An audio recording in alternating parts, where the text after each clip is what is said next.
Alright people, so the first thing that we always want to do when analyzing a stance is that we need to know what moves allow entry to that stance, and we also need to know their frames so that we know how bad of a situation we're in.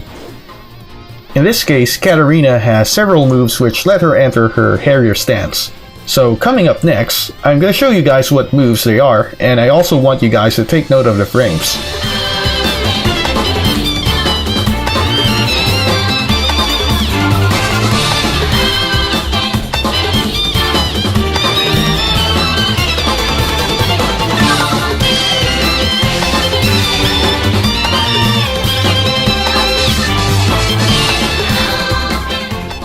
As we can see from the frames, if we get hit by one of these moves, she is at least at +8, so there's nothing much that we can do here but to take the mix-up and guess. But on block, that's when we can make a difference. We can see that only down 2 and back 1 leave her at +3, and the rest leave her at -1. We can eliminate a few of these moves before dealing with the mix-up. First, we have 2 moves that we can duck before even giving her a chance of going into harrier stance. And the moves are down forward 1-1 and while standing 1-1. Of course, she would rather use these moves as punishers, but if she doesn't, remember to duck the second hit and launch her. Next move that we can eliminate is her upward 4-4-4-4, which is the extension of her hop kick. Okay, so from the earlier part of this video, I've showed that upward 4-4 alone is -13 on block, and with law we can just punish that with 3-4. It won't even matter if she does the extension or not, because punishing the second hit will still interrupt the extension. So here's one thing to take note. If you're in the green or yellow ranks, chances are that you're gonna come across a bad Katarina, who's still gonna do the extension of upward 4-4, even if that got blocked.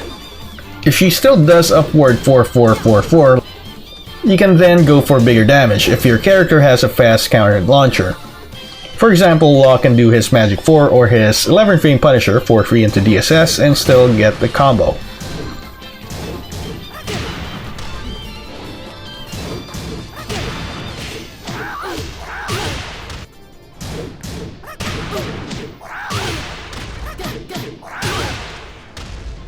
So now that we know that she's either at -1 or +3 in harrier, let's now talk about the options that we can do when she's in harrier. First option that we can do is our 10 frame Punisher. This option is good because it doesn't only interrupt most options, but it also serves as a 10 frame punish to both 3-3-3 and 4-4-4, which are both -10 without harrier. You need not worry about the extensions 3-3-3-3-3 and 4-4-4-4-4. As for 3-3-3-3-3, I really hate pronouncing these moves, it jails up to the 4th hit. And in the case of 4-4-4-4-4, the 4th hit can be interrupted with a jab anyway, so it's a good idea to just mash out jabs whenever you block these moves.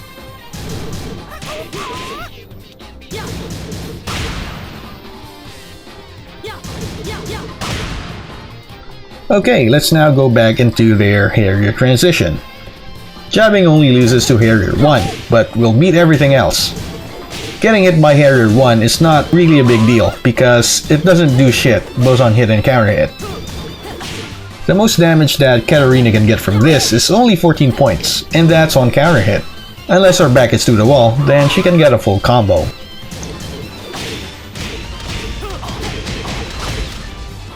But don't forget that she can also cancel harrier into full crouch, and that's gonna make our 10 frame jab swift. Second option that we can do is a dick jab. But remember that if we're playing Law, we do have a down 2-3. So if we ever would want a full combo, we could always replace a dick jab with a down 2-3.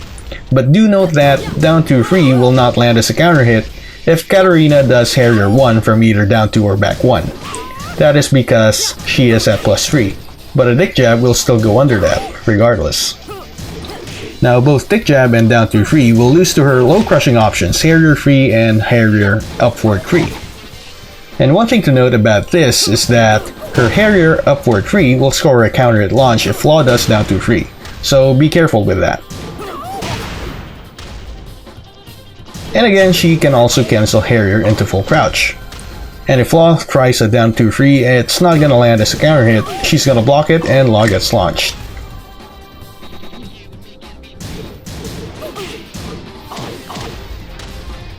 Third option, which is a really good one, is to simply sidewalk.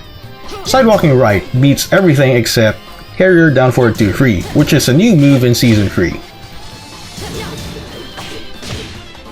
This move could still be stepped if timed correctly. But if you somehow choose to block instead, remember to duck the second hit. But when she's at +3, and again that's when she did either down 2 or back 1, the only minor difference is that Harrier 1 will now also track sidewalk right, but everything else are still steppable. And as for sidewalking left, this will only lose to Harrier 1, which is again nobody gives a shit about when it hits, because it doesn't do anything.